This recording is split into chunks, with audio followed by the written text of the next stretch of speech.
बड़ी जीत के बीच 3 लाख वोटों की गड़बड़ी पकड़ी गई। क्या चुनाव में बड़ी धांधली हुई है? ज्ञानेश कुमार की वीडियो लीक एनडीए की जीत पर आखिर क्यों लग रहा है एक बड़ा सा क्वेश्चन मार्क, बड़ा सा प्रश्न चिन्ह? बताऊंगी आगे आपको रिपोर्ट में, तो आखिर तक वीडियो में बने रहे। नमस्कार, मैं हूं आपके साथ अदिति और आप 4 PM देख रहे हैं।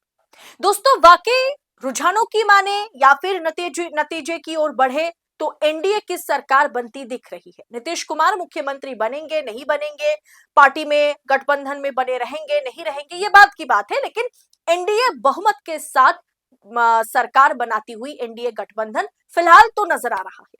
लेकिन बिहार चुनाव में एनडीए की इस जीत पर एक बड़ा सा प्रश्न चिन्ह, 3 लाख वोटर्स कैसे बढ़े, इस सवाल ने एक बड़ा सा प्रश्न चिन्ह लगा दिया है कि क्या वाकई ये जीत पारदर्शी निष्पक्ष जीत है या फिर पीछे घपलेबाजी है। दरअसल दोस्तों, बिहार चुनाव में 3 लाख वोटर्स कैसे बढ़े, ये एक बड़ा सवाल बन गया है। दरअसल चुनाव घोषणा के दिन यानी 6 अक्टूबर को बिहार में 6 नवंबर को पहले चरण का मतदान और 11 नवंबर को दूसरे या आखिरी चरण का मतदान का ऐलान होता है। 6 अक्टूबर को बिहार में 6 नवंबर को चुनाव है, इसकी घोषणा कर दी जाती है। उस समय चुनाव आयोग on the record press conference में चुनाव आयोग ज्ञानेश कुमार कहते हैं 6 अक्टूबर को कि 7 करोड़ 42 लाख वोटर हैं बिहार में, जो इस बार मतदान करने लायक है।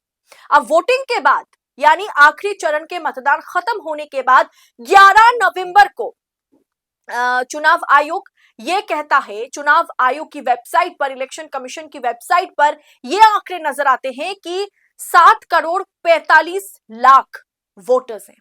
यानी 6 अक्टूबर को कहा गया कि 7 करोड़ 42 लाख वोटर हैं, 11 नवंबर को कहा गया कि 7 करोड़ 45 लाख वोटर हैं। यानी 6 अक्टूबर से लेकर के 11 नवंबर तक 3 लाख वोटर्स कैसे बढ़े, क्या इसका जवाब ज्ञानेश कुमार दे पाएंगे? दोस्तों, सवाल ये उठ रहा है कि भारतीय जनता पार्टी और ज्ञानेश कुमार की मिलीभगत से क्या इस बार एनडीए क्लीन स्वीप करती हुई नजर आई? दोस्तों, सबसे पहले आप ज्ञानेश कुमार का वो वीडियो देखिए जिस वीडियो पर ज्ञानेश कुमार फंस गए। मतदाताओं की संख्या लगभग 7.42 करोड़ है, जिसमें कि मेल 3.92 और फीमेल 3.5 करोड़ हैं। मतदाताओं की संख्या लगभग 7.42 करोड़ है। दोस्तों, ज्ञानेश कुमार प्रेस कॉन्फ्रेंस में यह बताते हुए नजर आए कि कुल वोटर जो है बिहार में वो 7 करोड़ 42 लाख यानी 7.42 करोड़ है। वोटिंग के बाद वही 7 करोड़ 45 लाख वोटर बन गए। इस सवाल ने चुनाव आयोग के पसीने छुड़ा दिए जब मतगणना के बीच, एनडीए की बम्पर जीत के बीच ये सवाल उभर के सामने आया।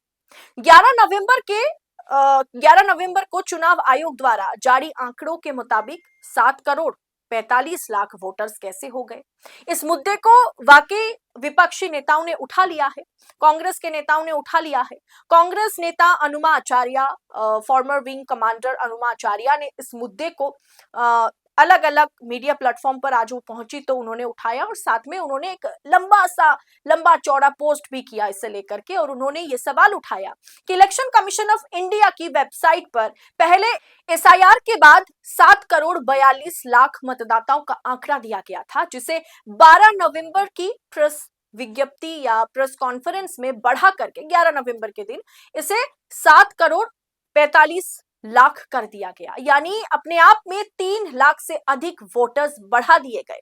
इस वैध प्रश्न की चर्चा करने पर उन्मादी एंकर सुनने को तैयार ही नहीं है और बात को दूसरी दिशा में ले जा रहे हैं। इलेक्शन कमीशन ऑफ इंडिया की अधिकृत वेबसाइट पर मौजूद ये जो वोटिंग एनालिसिस है, इसकी काउंटिंग की शुरुआत में ही लोगों को मालूम होनी चाहिए कि चैनल के सभी एंकर उन्माद हैं और इलेक्शन कमीशन ऑफ इंडिया की एसआईआर के बाद की जानकारी और 11-12 नवंबर की प्रेस रिलीज के बीच का जो वक्त है, इसमें कुछ ना कुछ बड़ा खेल खेला गया है।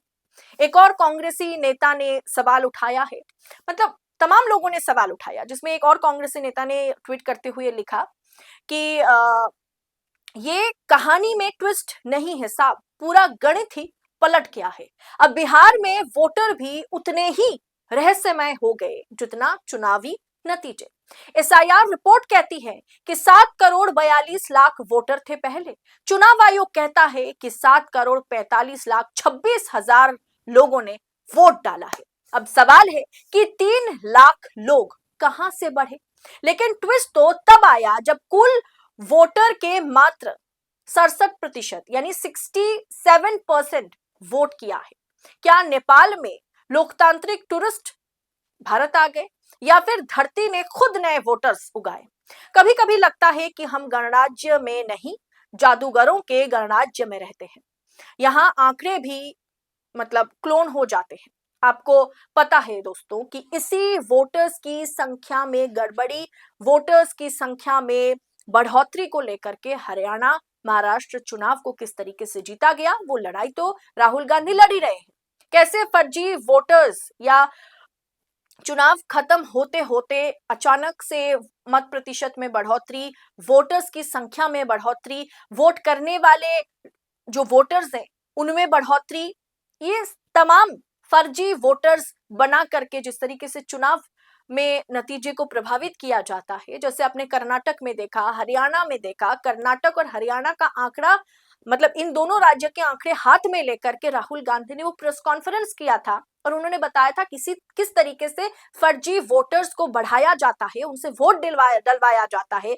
या तो किसी का पता नहीं है, या तो एक ही फोटो पर 25-26 लोगों ने वोट किया, या तो कभी के बाद ब्राजीलियन महिला की फोटो चिपका करके 22 महिलाएं हरियाणा में वोट करती हैं। ये सारा का सारा जो खेल है ना, ये वोटर लिस्ट और वोटर्स के आंकड़ों में बढ़ोतरी का ही है। आज 3 लाख वोटर्स की बढ़ोतरी उसी संदेह को दोबारा से, मतलब आप कह सकते कि दोबारा पैदा कर दिया है। वही संदेह फिर एक बार मन में है कि ये 3 लाख वोटर्स को अचानक से एक महीने के भीतर ये 3 लाख वोटर्स बढ़ जाना, तो सोचिए किस तरीके से चुनावी नतीजे पर असर डालेगा। दोस्तों, हार जीत अपनी जगह पर है, लेकिन जनादेश, ग्राउंड में जनादेश कुछ और है और नतीजे में पूरी तरीके से वो पलट जाना, मतलब नॉर्थ और साउथ पोल बन जाना, ये निष्पक्ष और पारदर्शी चुनाव तो नहीं हो सकता है।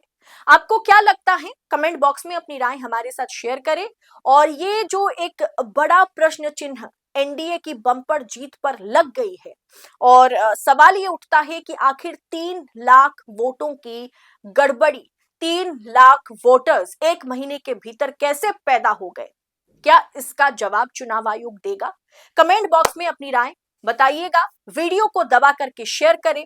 एनडीए की जीत पर इस तरीके की रिपोर्ट वाकई चुनाव आयोग के गाल पर तमाचा है। फिलहाल मुझे दीजिए इजाजत। बहुत बहुत शुक्रिया आप सभी का। जय हिंद, जय भारत।